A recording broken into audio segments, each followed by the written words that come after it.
Sœurs et frères, un sondage publié cette semaine indique que la moitié des Français ne croiraient plus en Dieu. Un résultat qui se confirme enquête après enquête et qui, en réalité, n'a pas grand-chose d'étonnant. Certains s'en réjouiront peut-être au cri de « ni Dieu ni maître », estimant que lorsque le dernier croyant aura disparu, le monde n'en sera que meilleur.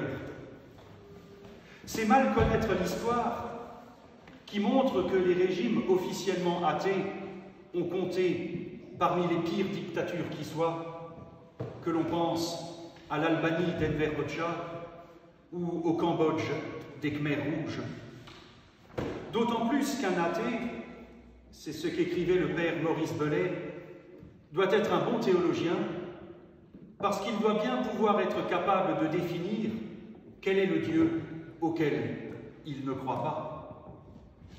C'est oublier aussi que l'avancée de la sécularisation n'a pas empêché la pandémie de coronavirus, elle n'a pas empêché l'explosion des théories et des délires complotistes qui l'accompagnent, comme quoi l'obscurantisme a encore de beaux jours devant lui, et la sécularisation n'a pas empêché l'ultralibéralisme économique où l'homme est réduit à l'état d'outil et de consommateur. Elle n'a pas empêché les guerres, la montée du communautarisme, les fanatismes de tout poil ou l'exploitation sans vergogne de la nature. En réalité, ce sondage sur la foi des Français pose plusieurs questions. La première, que signifie croire? Et la deuxième, de quel Dieu parle-t-on? Si l'on regarde l'histoire de la pensée, Aristote faisait de Dieu la cause première de toute chose. Descartes disait qu'il est l'être que rien ne peut surpasser. Spinoza assimilait Dieu à la nature, Kant en faisait le garant de la morale, et au XIXe siècle, Nietzsche a conclu qu'à force de dire n'importe quoi sur Dieu, Dieu est mort. Mais cette dernière réflexion n'était-elle pas déjà, au fond, celle d'un certain Jésus? Ce Jésus qui nous a appris que Dieu n'est pas le bouche-trou de nos incompréhensions, la réponse facile à nos questions et le prolongement de notre bras trop court. Nous sommes interpellés ce matin par ces mots de l'apôtre Paul. C'est avec le cœur que l'on croit et c'est avec la bouche que l'on affirme sa foi. La foi, une affaire de cœur donc. Autrement dit, une affaire de relation.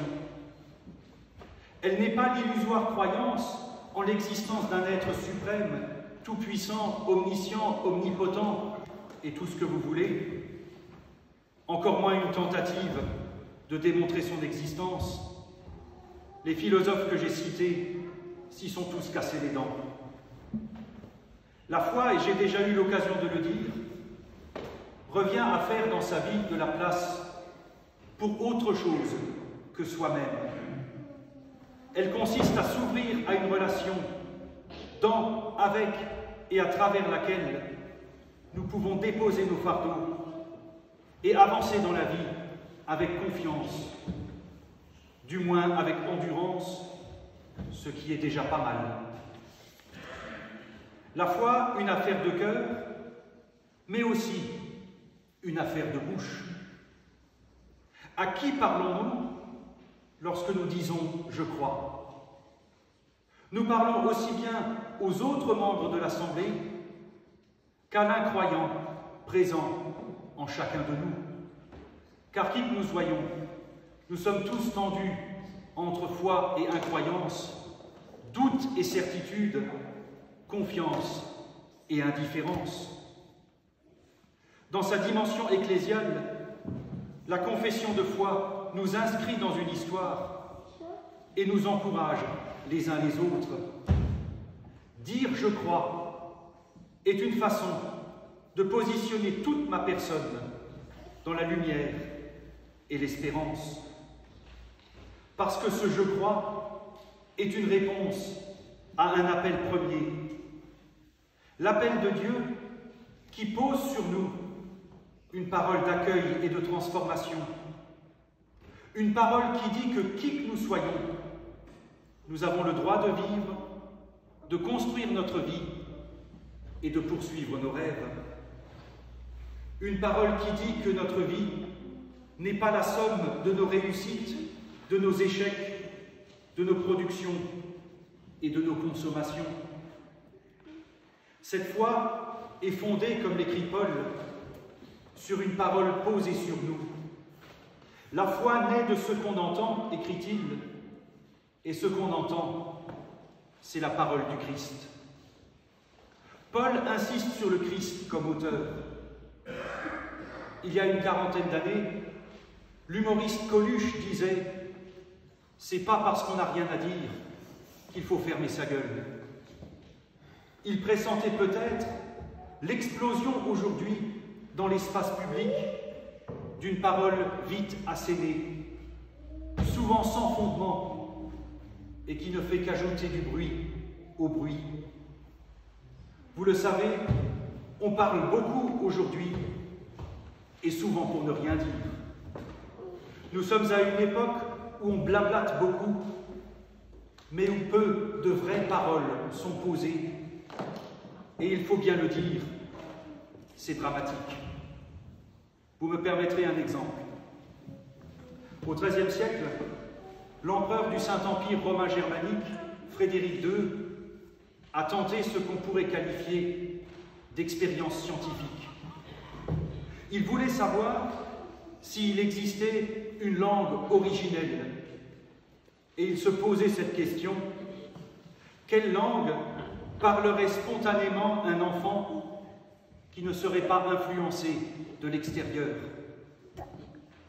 Pour vérifier cette question, il a installé 6 bébés dans une pouponnière. Ces bébés étaient entourés de nounous qui devaient les nourrir, les laver, les habiller et veiller à ce qu'ils ne manquent de rien. Mais ces nounous avaient interdiction de leur parler et de les cajoler. Ces bébés avaient tout ce qu'il fallait sur le plan matériel, mais n'ont jamais entendu le son d'une voix humaine. Que croyez-vous qu'il se soit passé, à votre avis? Alors, non seulement ils n'ont pas parlé, mais ils sont morts les uns après les autres. Cette expérience montre le besoin humain de relations et de paroles posées sur chacun de nous. La parole ultime étant celle que Dieu pose dès notre baptême: « Tu es mon enfant bien-aimé ». Ça veut dire qu'on peut se débarrasser de Dieu comme on veut, professer son athéisme et dire qu'il faut chercher le bonheur ici. On peut sortir Dieu de sa vie, mais Dieu ou pas, le mystère reste. La question du sens reste posée. Et il est bien naïf de croire que le recul de la foi fait avancer le progrès de l'humanité. Je l'ai déjà dit tout à l'heure. Nous avons même vu le contraire. Aussi, la question posée par ce sondage, voire l'enjeu de ce sondage, est notre capacité à ouvrir nos vies à quelque chose de plus grand que nous, et par conséquent notre capacité à faire dans nos vies de la place pour autre chose que nous-mêmes, ce qui a des implications très concrètes. J'ai déjà eu l'occasion de le dire, Dieu est la forme ultime de l'altérité, et dans un monde où il n'y a plus de place pour Dieu, il n'y a plus de place pour l'humain. Ce sondage sur la foi des Français interroge alors notre capacité à faire société. Car nos sociétés modernes font malgré tout ce constat, sans ouverture à l'altérité, mais aussi sans ouverture à la transcendance, nos sociétés modernes peinent à trouver unité et stabilité. Aussi, plus qu'une question de croyance, la foi nous bouscule et nous oblige à nous interroger sur ce que nous voulons pour nous et pour les autres. Elle nous révèle que nous ne sommes pas condamnés à être le centre du monde et nous ouvre à ce que le Père Maurice Zundel formulait de la façon suivante: Dieu, je n'y crois pas, je le vis.